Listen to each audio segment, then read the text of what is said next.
మిథున రాశి వారి విద్యాభివృద్ధి, కొత్త కొత్త అవకాశాలు చేజిక్కించుకునే అవకాశం. కన్యా రాశి వారి మనోవేదన, వృశ్చిక రాశి వారి విందు వినోదాలు, విహారయాత్రలు చేసే అవకాశం. మీనరాశి వారి మిశ్రమంగా ఉంటుంది. సప్తాస్వరథమారూఢాం ప్రచండం కశ్యపాత్మజం శ్వేతపద్మధరం దేవం తం సూర్యం ప్రణమామ్యహం. భక్తివర్ణ ప్రేక్షకులకు శుభోదయం. 21/6/2026 స్వస్తి చాంద్రమానం పరాభవనామ సంవత్సరం ఉత్తరాయణం గ్రీష్మ ఋతువు నిజజ్యేష్ఠమ శుక్లపక్ష సప్తమి ఆదివారం. సప్తమి రాత్రి 8:07 వరకు. పుబ్బా నక్షత్రం అంటే పూర్వపల్లి నక్షత్రం మధ్యాహ్నం 2:40, వైద్యం రాత్రి 9:55 11:32 వరకు. దుర్ముహూర్తం సాయంత్రం 4:48 నుండి 5:10 వరకు. సూర్యోదయం 5:30, సూర్యాస్తమయం 6:33.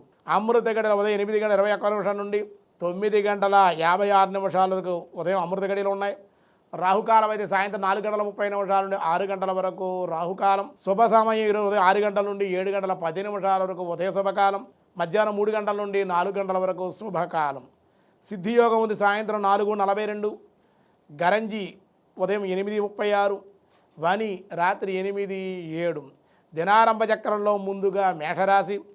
జాయింట్దారులతో విభేదాలు, విడిపోయే అవకాశాలు. కానీ వ్యాపారం చేసేవాళ్ళు కొంచెం జాయింట్ వ్యాపారం చేసేవాళ్ళు జాగ్రత్తగా ఉండాలి. వృషభ రాశి వారి ఉద్యోగంలో సౌఖ్యం, వృత్తి వ్యాపారాల్లో లాభాలు. మిథున రాశి వారికి విద్యాభివృద్ధి, కొత్త కొత్త అవకాశాలు చేజిక్కించుకునే అవకాశం, ఆనందంగా ఉంటారు. కర్కాటక రాశి నూతనమైన కార్యక్రమాల వల్ల శ్రీకారం చుడతారు. అన్ని రంగాల వారికి ఈరోజు అనుకూలం. సింహరాశి వారికి విద్యాభంగం, వృత్తి వ్యాపారాలు రుణాములు చేయవలసి రావాల్సి వచ్చుట.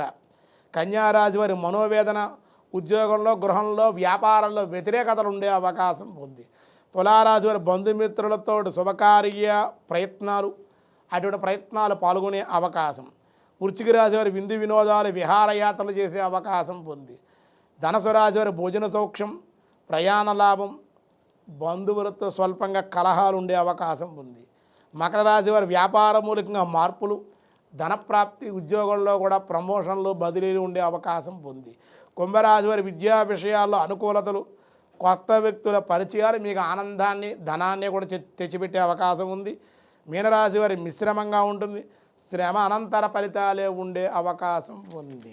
ఈరోజు సప్తమి ఆదివారం, భాను సప్తమి కాబట్టి అన్ని కార్యాలకి అనుకూలం. సూర్య ఆరాధన, సూర్య దర్శనానికి నమస్కార ప్రియో భాను నమస్కారం చేయడం, అర్ఘ్యాన్ని ఇవ్వడం వల్ల సూర్యుడి యొక్క అనుగ్రహాన్ని పొందగలుగుతారు. సూర్యనారాయణమూర్తి అనుగ్రహాన్ని పొంది అర్చించి ఆరాధించి అందరూ తరించవలసిందిగా తెలియజేస్తున్నాం. సప్తమి ఆదివారం కూడా అన్ని కార్యాలకి ఈరోజు అనుకూలం.